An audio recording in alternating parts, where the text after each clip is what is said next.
As an international student, I have come to understand the importance of total defense in Singapore. It's about more than just military defense. It encompasses the defense of our country's social, economic, and psychological well-being.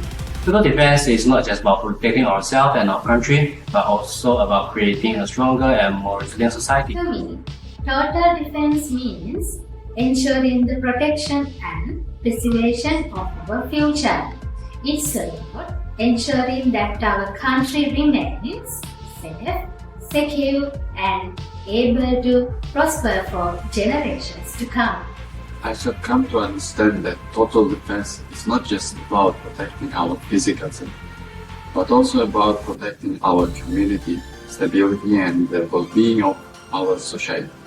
By working together to build a resilient and a robust total defense, we are creating a brighter future, not only for ourselves, but also for our future generations.